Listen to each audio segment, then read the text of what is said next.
棋坛精彩对局，炸蛇哥赵伟约战中原饮水机，双方第二局杀得很激烈。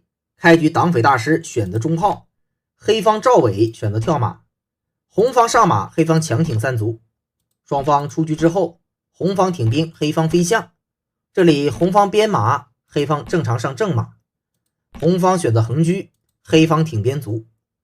这里再选择武器炮，黑方还是选择上外马。那么双方呢，经过一系列的操作，是还原成了中炮进三兵的流行布局。此时黑方选择平炮对车，红方简单对调是稳健的下法。红方再走兵5进1，准备从中路发动一些攻势。黑方选择补士是稳健的走法。红方抬车，准备将来车平4路或平2路。黑方选择踩掉边兵，抓炮抢一个先手之后，再选择回马，吃掉了红方的兵，那将来黑方的边卒入侵是一个很好的进攻方向。此时红方选择炮7平2，有2个作用，其一是准备攻击对方的底马，其二是给自己的马留出一个退路。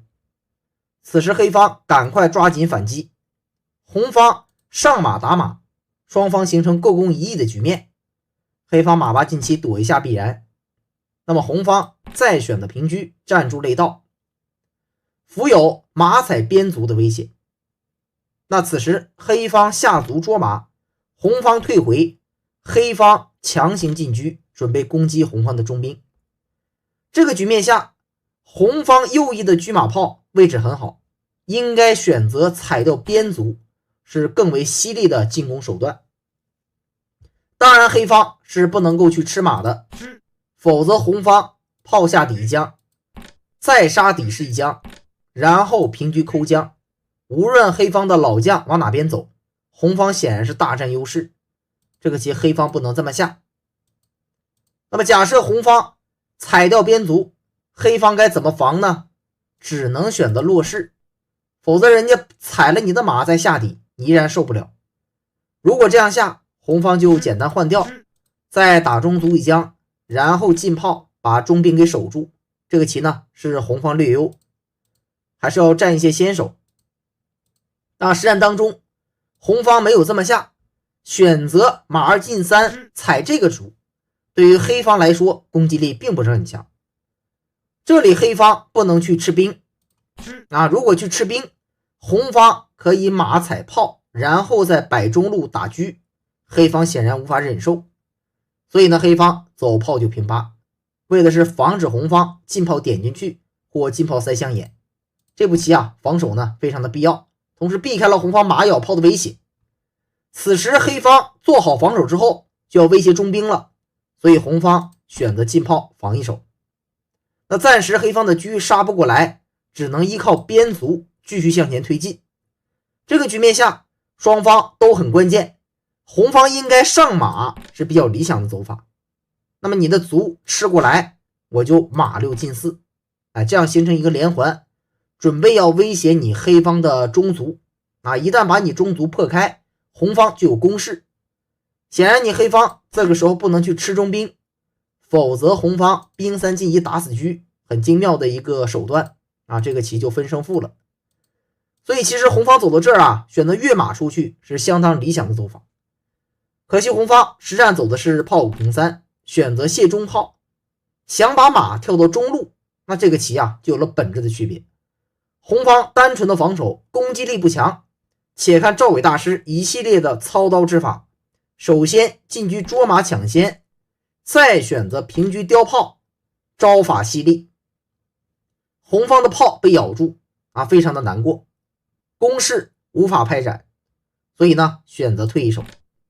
那赵伟大师的车呢再沉入底线，准备去扫掉底象，攻击力很强。此时红方比较顽强的走法是炮2平3，这样呢用2个炮先保住底象。实战当中党大师孤注一掷，选择兵5进1，但对杀肯定是干不过黑方。且见黑方赵伟选择吃象，那这里抓炮是一个先手，你退炮先防一下。黑方有一个马2进3这步棋是黑方打开局面的关键。看起来红方有3个子看着这个兵，但是黑方呢就大胆的吃进来了。你红方此时如果用炮来打马，要担心对方下底炮；如果用马来吃马，人家吃完之后这边抓着炮是一个先手，显然红方的防线很薄弱，干不过黑方。所以这个棋走到这儿啊，红方也是无奈，被逼呢走一个炮二平三打车。赵伟选择把车分边，好棋，留出下底炮的空间。这里红方选择吃马，黑方先下底一将，然后再选择吃炮。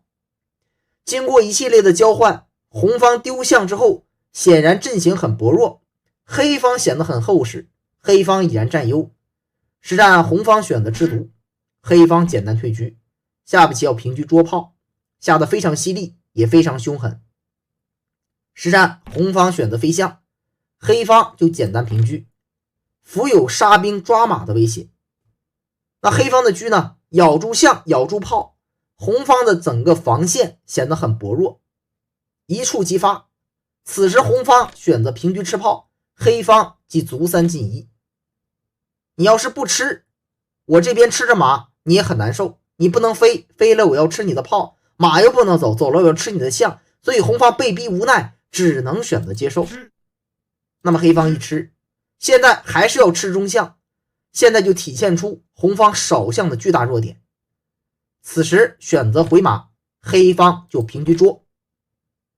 红方没有办法，只能赶快交换，黑方打过来，但是黑方车吃马吃象的威胁依然存在，红方没有办法，这个兵挡住了，否则还能车二进四看一下，只能呢先吃掉中卒。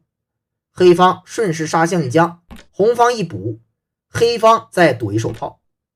行棋至此，虽然看起来红方好像还多个兵，但是由于红方少2个象，黑方有炮的情况下，显然是黑方大占优势。